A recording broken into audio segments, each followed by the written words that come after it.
I think this is something that a lot of viewers probably don't realise, is that you might suddenly have to change something for some unforeseen reason. I mean, how often does that happen, and how do you deal with it? All the time. I was rewriting Torture this morning before I came here because they formed behind schedule. One scene had been dropped.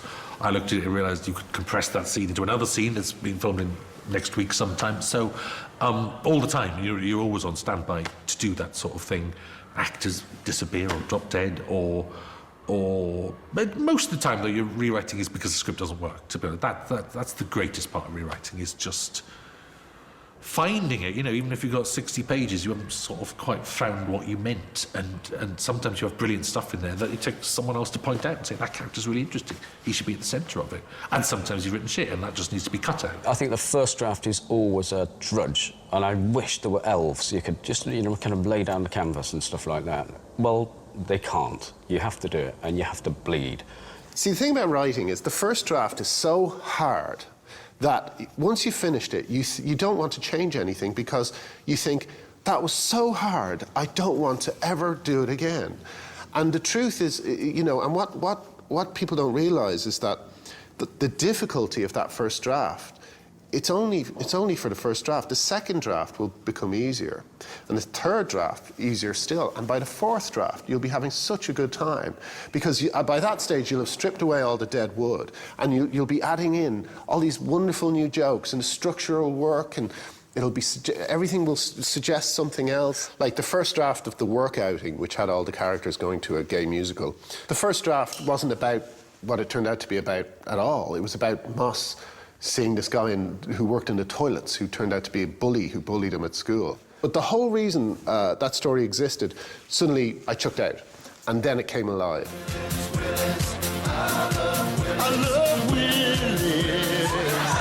Okay, I'm completely satisfied. It's not unusual for us to go to like 20 or 22 drafts, and early on those would be big changes, and then by the end those draft numbers might be a bit boastful in calling them a whole nother draft when you just change a little bit of dialogue here and there. But we do a lot of rewriting. Is what it's all about for us, really. Yeah, I mean, often an episode is as good as the stuff you've chucked out, basically. We try and be quite brutal with our material and sort of believe there's always more good stuff around the corner. You have to pretend that you're writing the final script every time, and it's a sort of mental game you play with yourself. You can't think, all of this will end up being binned, that I'm now spending hours writing. You just can't do that. It's a kind of game you play, yeah. And sometimes it stays, you know, and then there will be stuff from the first draft, sometimes a whole scene, which just stays. So, you know, you have to keep on believing. You have to rewrite and rewrite and rewrite and rewrite. You know, Matthew Graham wrote the first episode of Life on Mars.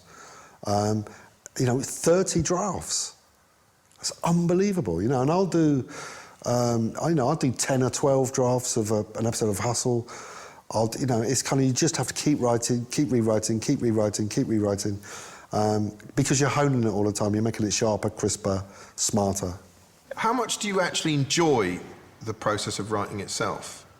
Sometimes you sit down and there's a scene and you feel excited to write it, but I feel like it should be more fun than it is. You know, the more fun the writing process is, probably the less good the show will be. And the more hard work the writing process is, the more funny the show will be. God, how depressing. What a disappointment you two are. It's depressing. It is depressing. We've discovered the secret of comedy, which is lots of work, endless work. I've read your book, which is chronicling like kind of a year in the life of Doctor Who and your work on it.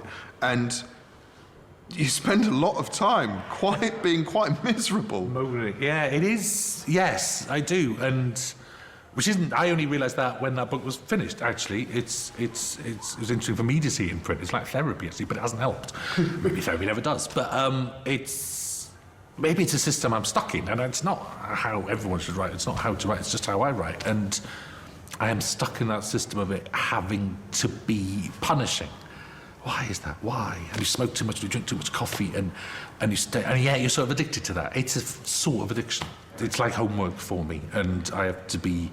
I'm due in a script now that I should have started weeks ago, and And it's just, and I keep putting it off and putting it off. If I could leave here and go and start that script, my whole Christmas would be lovely and everything would be marvellous and fine, and I won't. I know I just can't, because I don't, it's like it has to be punishing in some way, and I don't know why that is, because I love it at the same time, but I love it afterwards. I love it when it's finished, and I love it when it's made, and then I'm really proud, even though you're critical of it, you know, I'm really, really happy with it, but I hate writing at the same time. I absolutely hate it. I love having written.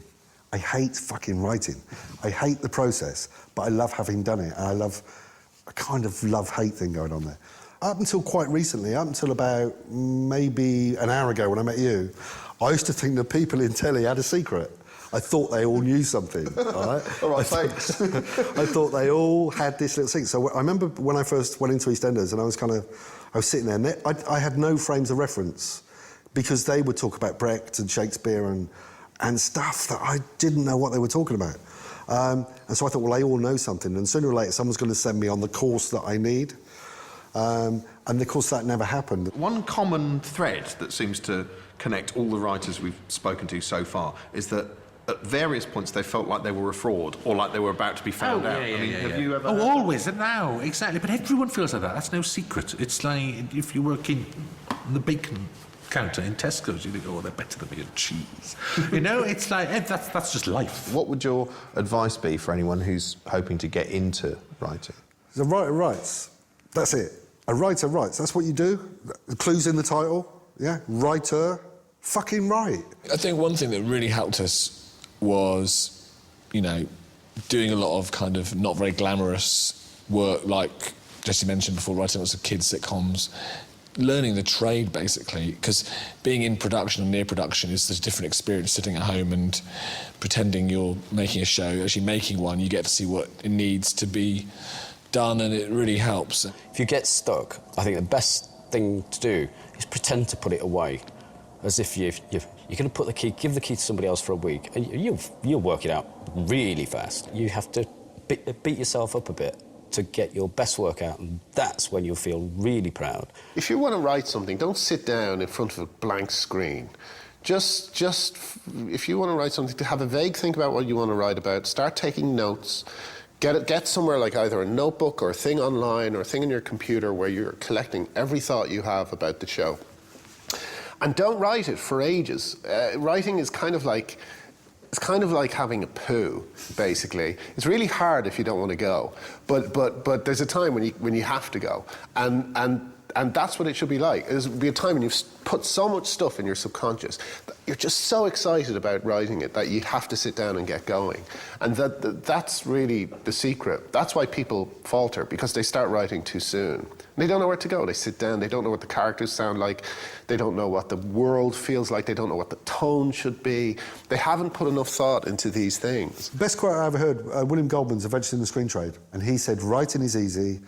All you need to do is to stare at a blank sheet of paper until your forehead bleeds. I think the only bit of advice I'd ever say to someone is finish it. It's like, it doesn't exist. It's not a script until it's finished. You're not a writer, actually. Let's be blunt. You're not until you've written. And you can be. Anyone can be. But if it's all in your head, then no, you're not a writer. And if it's only 2 pages, shut up. Stop wasting time. Finish it. Because no one is going to thank you for those 2 pages. No one's going to be impressed by those 2 pages. No one's going to buy those 2 pages. No one's going to love those 2 pages. It's just a waste of time. You're not a writer until you've got a script or a novel or whatever it is you want to do.